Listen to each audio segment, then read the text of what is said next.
Ubwoba ni kimwe mu bibazo by'ubuzima bwo mu mutwe bigira ingaruka kuri 7.3% by'abaturage batuye isi yose. Anxiety iyi ngiyi ni inyito ikoreshwa mu gusobanura indwara zitandukanye z'ubwoba, nk'indwara y'ubwoba yo gusanisha ibintu bihangayikishije izwi nka generalized anxiety disorder, gutinya amakoraniro y'abantu cyangwa se social anxiety, ndetse no gutinya ibintu bitandukanye bisanzwe bidatinyitse izwi nka phobia. Kandi nyine muri rusange irangwa no kugira ubwoba butunguranye, guhangayika ndetse no guhagarika umutima bishobora kubangamira ubuzima bwa muntu bwa buri munsi. Mu bihe byinshi imiti ikoreshwa kenshi nk'inzira nyamukuru yo kwivuza, ariko hari ubundi buryo bwinshi ushobora kandi gukoresha kugira ngo ufashe cyangwa se wifashe kugabanya ibimenyetso byo guhangayika ndetse no kugira ubwoba. Kuba wakora imyitozo itandukanye yo guhumeka ndetse n'ibindi byinshi bigiye bitandukanye, byose bishobora kugufasha kugabanya ubwoba. Byongeye kandi hari ibiryo byinshi ushobora kurya bishobora kugufasha gushyigikira imikorere y'ubwonko ndetse no kugabanya uburemere bw'ibimenyetso byawe, ahanini bitewe n'uburyo bwo kuzamura imikorere y'ubwonko. Hano twabateguriye amoko y'ibiribwa bigera ku 9 ndetse n'ibinyobwa bishyigikiwe na siyanse bishobora kugufasha kugabanya ubwoba ubwo ari bwo bwose. Iyi ni M250 TV, ikiganiro cyo ni psychology for better life. Ngewe bakusanyirije kandi ugiye kwibagezaho ndi Muhire. Bahaye ikaze. Ubwoko bwa mbere ni salmon. Ubu ni ubwoko bw'ifi ishobora kuba ingirakamaro cyane mu kugabanya ubwoba ndetse n'imihangayiko. Harimo intungamubiri ziteza imbere ubuzima bw'ubwonko, harimo vitamine D ndetse na acide omega 3 fatty acid ndetse n'andi moko y'intungamubiri atandukanye, byose bifasha cyane kuri iyi ngingo yo kugabanya ubwoba. Izi ntungamubiri rero zishobora gufasha cyane kugenzura ibinyabutabire ibizwi nka neurotransmitters byingenzi cyane birimo dopamine, serotonine ndetse n'ibindi. Ibi byombi byifitemo ubushobozi bwo gutuma umuntu yumva atuje kandi ndetse bikanaruhura. By'umwihariko indyo ikungahaye kuri izi ntungamubiri ziboneka muri aya mafi bifitanye isano no kugabanuka k'ubwoba. Byizerwa ko acide izwi nka fatty acid ishobora kugabanya kwangirika ndetse no gukumira imikorere mibi y'ubwonko ikunze kugaragara ku bantu bafite impungenge ndetse n'ubwoba butandukanye. Ibingibi kandi bishobora gushyigikira ubushobozi bwawe bw'ubwonko bwo guhuza n'impinduka, bikagufasha gukemura neza imihangayiko itera ibimenyetso byo guhangayika ndetse n'ubwoba. Vitamine D nayo iboneka muri aya mafi yakozweho ubushakashatsi, igaragazwaho ingaruka nziza mu kugabanya ibimenyetso byo guhangayika ndetse no kwiheba. Isesengura rimwe ryakozwe mu 2020 ryerekanye ko inyongera ya vitamine D ifitanye isano n'igipimo cyo hasi cyane cyo kumva umuntu ameze nabi, bizwi nka negative mood. Mu bundi bushakashatsi, abagabo barya salmon atlantic cyangwa se aya mafi inshuro 3 byibuza mu cyumweru mu gihe cy'amezi 5 bavuze ko bahangayitse gakeya cyane kurusha barya inkoko, ingurube cyangwa se inyama z'inka. Byongeye kandi bari barushijeho kugira ibimenyetso bidakanganye bifitanye isano no guhangayika ndetse n'ubwoba, nk'umutima utera cyane ndetse no guhinduka kw'imiterere y'umutima. Kubw'inyungu nyinshi rero gerageza kongeramo aya mafi mu mirire yawe byibuze inshuro 3 cyangwa se 2 mu cyumweru. Ubwoko bwa kabiri ni chamomile. Chamomile iki giki ni icyatsi gikunze kuzana indabyo nyinshi, kizwi cyane mu gihugu cya Roma, kikaba gishobora gufasha cyane mu kugabanya ubwoba. Harimo antioxidant ndetse na za anti-inflammatory zishobora gufasha cyane kugabanya iyengeka rijyanye no guhangayika ndetse n'ubwoba.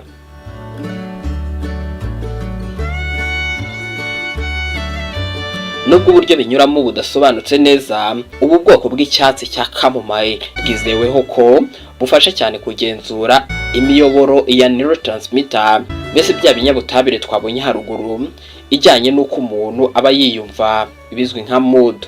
Aha harimo nka serotonine, dopamine ndetse na acide gamma aminobutyric izwi nka GABA. Ibi byose ni ingenzi cyane mu gutuma umuntu amera neza.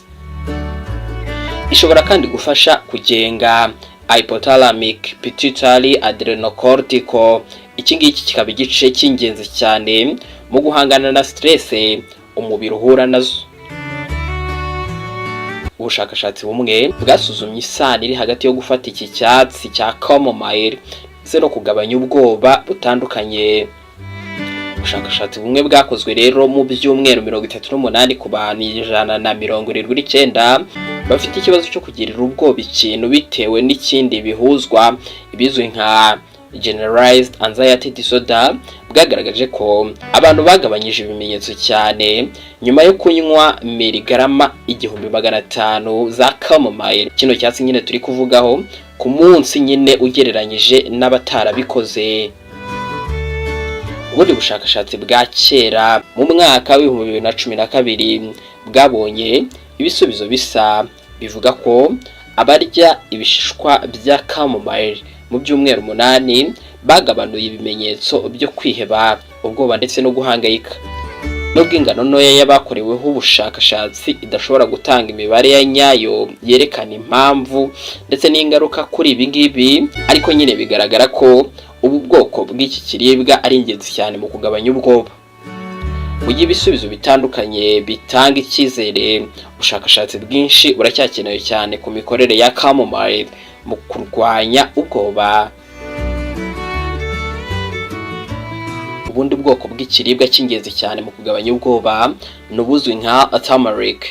Ibi ngibi ni ubwoko bw'ibirungo ubushakashatsi butandukanye bwize ku ruhare rwabyo mu guteza imbere ubuzima bw'ubwonko ndetse no kurinda indwara ziterwa no guhangayika.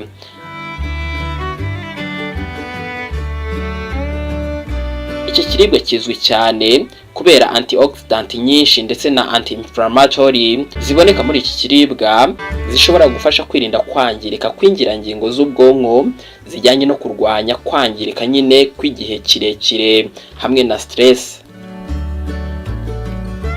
Byongeye kandi ubushakashatsi bwakorewe ku nyamaswa bwerekanye ko izi ntungamubiri ziboneka muri iki kiribwa cya turmeric zishobora kongera ihinduka rya acide ya alpha linolenic cyangwa se ALA ndetse na omega 3 iboneka mu bimera.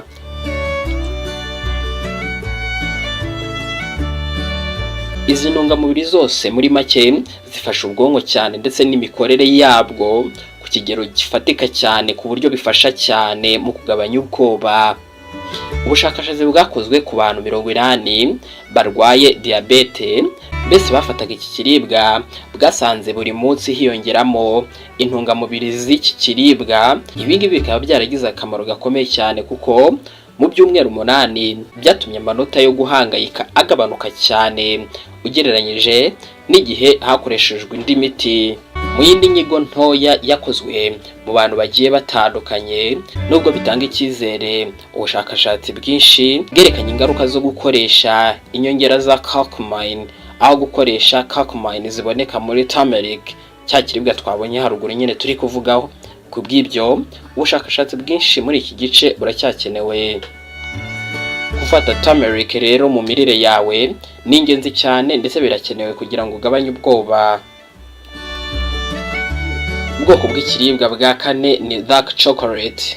Kongera shokora yijimye mu biryo byawe bya buri munsi bishobora cyane kugufasha kugabanya imihangayiko ndetse n'ubwoba. Shokora yijimye irimo ibyitwa flavonol nka epicatechin ndetse na catechin. Ibi byose bikaba ari ibimera bivangwa na antioxidants. Ubushakashatsi bumwe bwerekana ko iyi flavonol iboneka muri shokora yijimye ishobora kugirira akamaro gakomeye ubwonko, zo kurinda utunyangingo dutwara amakuru y'ubwonko.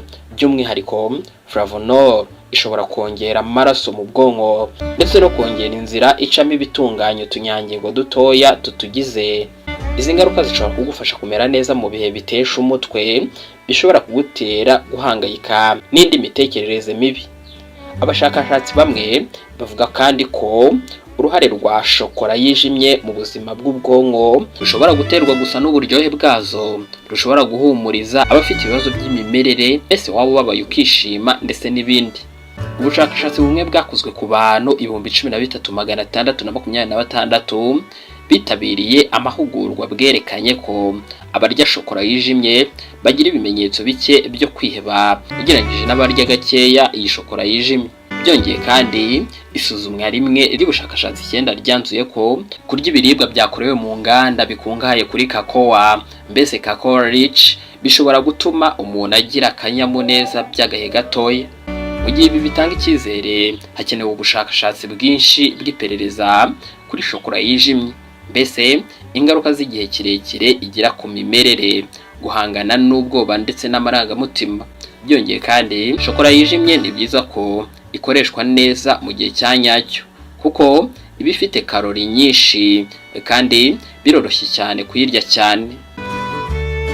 Ikiribwa cya gatanu ni yawurute cyangwa se yogurt.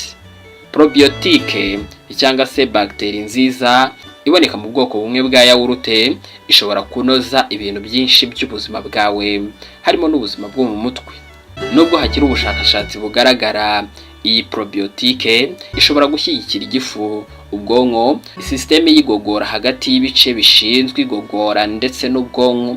By'umwihariko ubushakashatsi bwerekana ko bagiteri nziza zo mu nda zishobora kuba zifitanye isano n'ubuzima bwiza bwo mu mutwe. Byongeye kandi ibiryo bya probiotique nka yawurute bishobora guteza imbere ubuzima bwo mu mutwe n'imikorere myiza y'ubwonko mu kugabanya iyangirika ndetse no kongera imisemburo yongera akanyamuneza nka serotonine ndetse n'indi byinshi twagiye tuvuga haruguru nka dopamine ndetse n'indi. Nk'uko ubushakashatsi bumwe bubigaragaza, kunywa yawurute buri munsi mu byumweru 6 byagaragaye ko bigabanya guhangayika, ubwoba ndetse bigatanga ubuzima bwiza ku bagore nyuma yo gucura.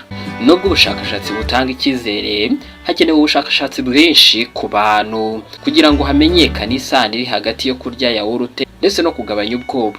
Ni ngombwa kandi kumenya ko yawurute yose idafite probiotique.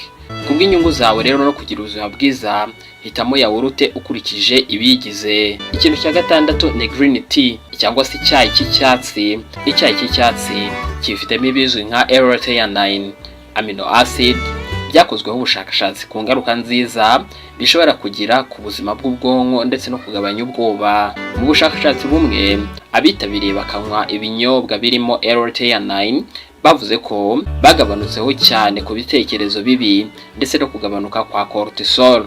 Uyu nguyu ukaba umusemburo wo guhangayika, mbese ifitanye isano n'ubwoba.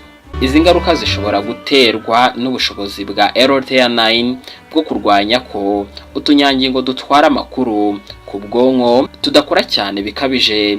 Byongeye kandi L-theanine ishobora kongera GABA, dopamine ndetse na serotonine. Ibi ngibi bikaba bizwi nka neurotransmitters, mbese byagaragaye ko zifite ingaruka zo kurwanya umunabi n'ubwoba binyuze mu gutanga ibyishimo, mu kumva akanyamuneza ndetse no kumva umuntu amerewe neza nyine.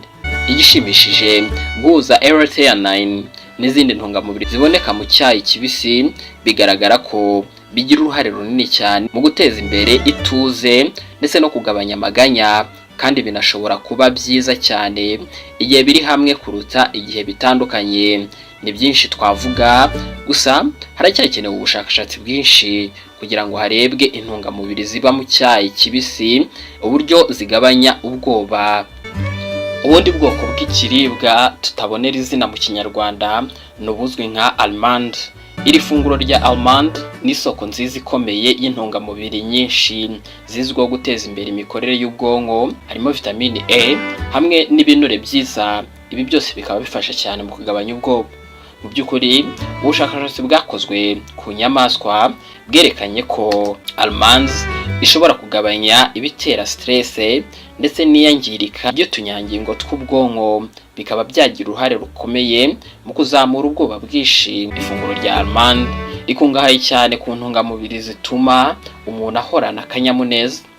Nk'urugero, ubushakashatsi bumwe bwerekanye ko kongera ibinyomoro harimo na almond bifitanye isano no kugabanuka kw'ibimenyetso byo kwiheba. Ubundi bushakashatsi bwakozwe ku bantu 3172 bakuze bwerekanye ko abagabo barya imbuto nyinshi ari 66% kurusha abatazirya, ariko ubushakashatsi ntibwabikoze ku bagore. Ubw'ibyo ubushakashatsi bwujuje ubuziranenge buracyakenewe cyane kugira ngo wumve uburyo almond ishobora kugira ingaruka nziza ku mikorere y'umutima ndetse no guhangayika hamwe n'ubwoba.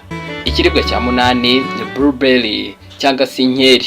Inkeri zikungahaye cyane kuri vitamine C hamwe na antioxidant nka flavonoids zakozweho ubushakashatsi ku bushobozi bwazo bwo kuzamura ubuzima bwiza bw'ubwonko ndetse no kugabanya ubwoba. Ubushakashatsi bumwe bwakorewe ku nyamaswa bugaragaza kandi ko ibice bimwe biboneka muri blueberries cyangwa se inkeri bushobora kugabanya imbaraga z'ibitera stress bizwi nka oxidative stress, kandi bikagabanya ibimenyetso byo kwiheba ndetse no guhangayika ndetse n'ubwoba. Byongeye kandi ubushakashatsi bumwe na bumwe bwerekanye ko gufata imbuto z'inkeri bishobora kugabanya ibyago byo kwibasirwa n'ubwoba. Gusa ubushakashatsi buracyakenewe cyane kugira ngo harebwe ibyiza byinshi by'inkeri ku ngingo yo kugabanya ubwoba. Ikiribwa cya 9 ari nacyo cya nyuma ni amagi. Amagi ni isoko nziza ya tryptophan. Iyi ngiyi ni neurotransmitter ishobora kugirira akamaro mu kugabanya ibimenyetso by'ubwoba. Nk'uko ubushakashatsi bumwe bwabigaragaje, gufata proteine zidahagije hamwe na tryptophan byombi bikaba biboneka mu magi nyine bishobora kuba bifitanye isano no kugira ibimenyetso byinshi by'ubwoba. Gufata amagi rero ni ingenzi. Amagi arimo vitamine D hamwe na 6% by'agaciro gasabwa buri munsi, ibizwi nka daily value mwigi rimwe rinini. Ubushakashatsi bumwe bwerekanye ko vitamine D nkeya ishobora kuba ifitanye isano n'ibimenyetso byiyongera by'agahinda gakabije ndetse n'ubwoba.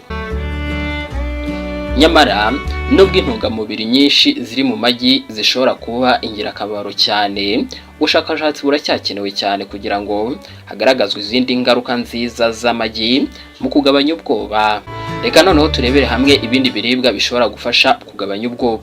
Nubwo ibi biribwa bikurikira bitakoreweho ubushakashatsi buhagije ku buryo birwanya ubwoba, gusa bigiye bifite intungamubiri muri byo zizeweho cyane kurwanya ndetse no kugabanya ubwoba. Rimwe, igitoki. Igitoki ni isoko nziza ya amino acid yitwa tryptophan ihindukamo serotonine mu mubiri, kandi ishobora guteza imbere kuruhuka ndetse no kugabanya amaganya n'ubwoba. Kabiri, kurya ibiryo bikomoka ku mata.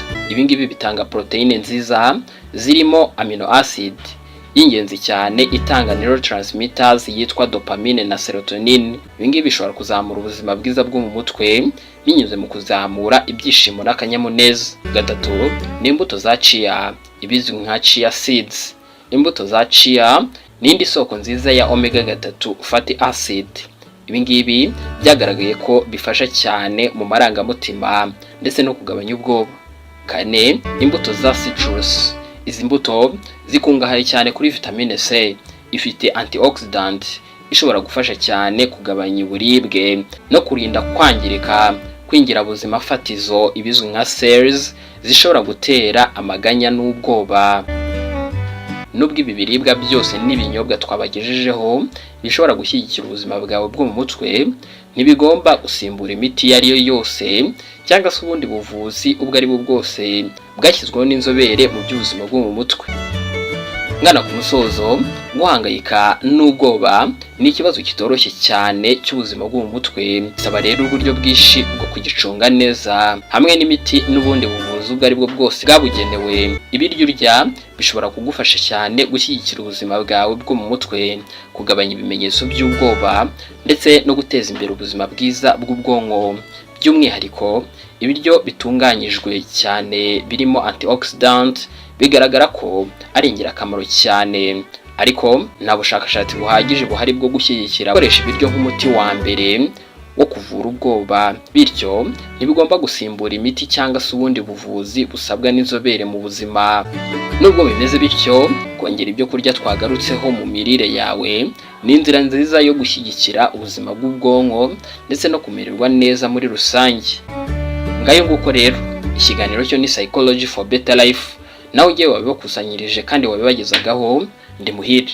Nimba wakunze ibyo twabagejejeho, kora like, kora kandi subscribe kugira ngo tujye tubana mu biganiro byacu bya buri munsi tugenda tubagezaho bijyanye n'ubuzima ndetse n'imibanire. Dufashe kandi gusangiza abandi kugira ngo ubutumwa bugere hose ndetse dukomeze kwaguka. Naho utaha, ciao ciao.